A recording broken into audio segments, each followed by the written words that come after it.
Assalamualaikum warahmatullahi wabarakatuh. Waalaikumsalam warahmatullahi wabarakatuh. Kami dari kelompok 5 ingin mempresentasikan hasil makalah kami. Saya Sabriamin. Saya Tirsa Rahmatillah. Saya Imam Aswad. Kami materi kelompok kami adalah yang berjudul Dasar berlakunya hukum adat. Dasar berlakunya hukum adat. Pembahasan A. Dasar berlakunya hukum adat. Hukum adat yang mengandung kajian peraturan dan hukum milik upaya penyesuaian yang tak terlepas dari latar belakang keagamaan, kesukuan, latar belakang dari pengesahan, dari perundang-undangan dan juga dari hal keadaan sosial masyarakat. Sehingga hukum dan peraturan dari adat itu tidak boleh secara tegas bertentangan dengan hukum positif. Karena pada dasarnya hukum adat merupakan penyokong dari hukum positif. Berikut ini adalah beberapa dasar berlakunya hukum adat. Yang pertama, dasar berlakunya hukum adat dari sudut pandang filosofis. Hukum adat secara filosofis merupakan hukum yang berlaku sesuai Pancasila sebagai pandangan hidup atau falsafah hidup bangsa Indonesia. Nilai-nilai luhur yang terkandung dalam hukum adat yang sebenarnya sangat identik dan bahkan sudah terkandung dalam butir-butir Pancasila seperti Religio Magis, gotong royong, musyawarah mufakat dan keadilan. Dengan demikian, Pancasila merupakan kristalisasi dari hukum adat. Dan inilah yang merupakan filosofi berlakunya hukum adat. Masyarakat hukum adat dibentuk oleh sifat dan corak fundamental yang sangat menentukan, yaitu cara hidup gotong royong di mana kepentingan bersama lebih diutamakan, sedangkan kepentingan individu diliputi oleh kepentingan bersama atau bermuatan publik. Cara hidup ini berawal dari adanya asumsi masyarakat tentang persatuan dan kerukunan yang akan menjadikan masyarakat tetap berada pada alur kebersamaan, atau dapat pula disebut pandangan komunalistik. Hal yang seperti diungkapkan Az-Zairi. Masyarakat hukum adat adalah kesatuan kemasyarakatan yang mempunyai kelengkapan-kelengkapan untuk sanggup berdiri sendiri, yaitu mempunyai kesatuan hukum, kesatuan penguasa, dan kesatuan lingkungan hidup. Poin kedua yaitu dasar berlakunya hukum adat dari sudut pandang sosiologis. Telah diketahui bahwa masyarakat Indonesia pada sekarang ini berada pada masa transisi. Artinya suatu masa atau periode di mana terjadi pergantian nilai-nilai atau kaidah-kaidah di dalam masyarakat yang kehidupannya lebih baik dari sudut kebudayaan dan struktur sosialnya.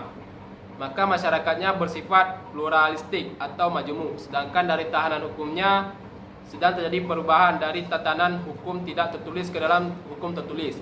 Meskipun eksistensi hukum tidak tertulis tetap hidup dan berkembang di sebagian besar masyarakat hukum adat. Aspek pokok yang menyebabkan hukum adat tetap berlaku diantaranya yaitu A. Hukum adat menjadi pembina dalam hukum nasional. B. Hukum adat sebagai sarana sosial kontrol. C. Hukum adat sesuai dengan fungsi hukum, yaitu sebagai alat untuk mengubah masyarakat. Pada masyarakat dengan kebudayaan dan struktur sosial yang sederhana, maka hukum timbul dan tumbuh sejalan dengan pengalaman warga masyarakat dalam keadaan hukum masyarakat. Hukum lebih banyak berfungsi sebagai sarana sistem pengendalian sosial. Artinya hukum merupakan sarana untuk mengusahakan konformitas warga-warga masyarakat dan sebagai faktor integrasi masyarakat. Di dalam sosiologis, masalah kepatuhan terhadap kaidah-kaidah telah menjadi pokok permasalahan yang pada umumnya menjadi pusat perhatian adalah dasar-dasar dari kepatuhan tersebut. Dengan adanya masalah kesadaran hukum sebenarnya merupakan masalah nilai-nilai. Maka kesadaran hukum adalah konsepsi-konsepsi abstrak di dalam diri manusia tentang keserasian antara ketertiban dan ketentraman yang dikehendaki atau yang sepantasnya. Hukum adat mempunyai ikatan dan pengaruh yang sangat kuat dalam masyarakat.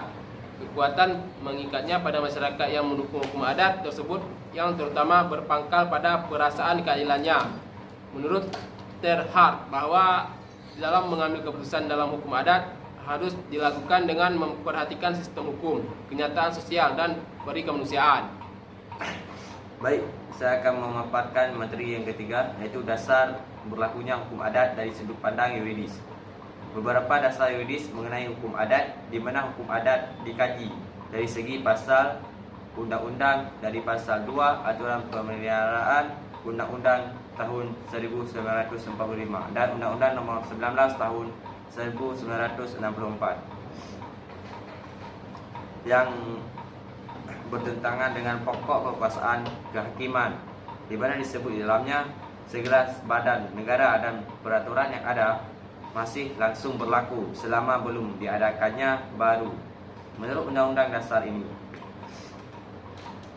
Pada tanggal 10 Oktober tahun 1945 dirumuskan peraturan nomor 2 yang hukum perdata material berlaku secara konkordansi bagi hukum Eropa, yakni di mana secara jelas akan berlaku hukum itu bagi orang Eropa, melainkan ketika berada pada posisi pensejajaran dengan kondisi di Indonesia yang mungkin tak dapat diselesaikan oleh hukum material. Dasar yuridis yang juga berguna sebagai pendasar dan pengakuan keabsahan hukum adat untuk berlaku di negara masyarakat, yaitu ada beberapa dasar. Yang pertama, pada masa kedudukan Belanda, yaitu menjadi senaran sebagai sistem hukum pluralisme yang dimana terdapat pada pasal 131 ayat 2. Dan kedua, pada pendudukan Jepang yang menjadi poin penting, yaitu pada pasal 3 Undang-Undang nomor 1 tahun 1942 yang isinya semua badan-badan dahulu pemerintah dan kekuasaannya, hukum dan undang-undang dari pemerintahan yang dulu tetap diakui sah buat sementara waktu saja, asal tidak bertentangan dengan peraturan militer. Yang ketiga, pada masa setelah kemerdekaan, yaitu menjadi penguat posisi hukum adat, yaitu yang terdapat pada pasal 2 aturan pelarihan undang-undang 1945 yang bunyinya segala badan negara dan peraturan yang ada masih berlaku selama belum diadakan yang baru. Dan juga menurut pasal 104 ayat 1 Undang-Undang Sementara tahun 1950 yang berbunyi segala keputusan pengadilan harus berisi alasan-alasan dan dalam perkara hukum menyebutkan aturan undang-undang dan aturan hukum adat yang dijadikan dasar hukum tersebut. Yang keempat, ada pada masa sekarang yang menjadikan dasar hukum adat sebagai Undang-Undang nomor 4, yaitu tentang kekuasaan kehakiman pada pasal 25 ayat 1 yang berbunyi segala keputusan pengadilan selain itu harus memuat alasan dan dasar keputusan tersebut menurut pola pasal tertentu dari peraturan-peraturan yang bersangkutan atau bersumber tak tertulis yang dijadikan dasar untuk mengadili. Penjelasan cukup jelas. Penjelasan ini cukup jelas yang menjelaskan bahwa hukum adat masih berlaku di Indonesia. Baik, kesimpulan dari makalah kami yaitu berdasarkan pemaparan yang mengenai dasar-dasar berlakunya hukum adat, maka dapat diambil beberapa kesimpulan, yaitu berlaku hukum adat di Indonesia yaitu memiliki dasar-dasar atau landasan yang dilihat dari beberapa sudut pandang, di antaranya dari pandangan filosofis, sosiologis, dan yuridis. Dasar-dasar berlakunya hukum adat itu di antara lain, satu, Pancasila sebagai kristalisasi dari hukum adat sehingga nilai-nilai luhur yang terkandung di dalamnya di dalam hukum adat sama dengan yang terkandung di dalam butir-butir undang-undang. Yang kedua, hukum adat dikondisikan sebagai solusi kekosongan hukum, disyaratkan sebagai hukum yang tak bertentangan dengan perundang-undangan. Yang ketiga, hukum adat memiliki fungsi dan tujuan yang sama dengan hukum positif Indonesia, yaitu untuk keadilan, mengadili sosial, mengusahakan kemaslahatan sebagai tujuan bersama. Baik, sekian dari kelompok kami, itu kelompok 5. Saya akhiri, wabillahi taufiq wal hidayah. Assalamualaikum warahmatullahi wabarakatuh.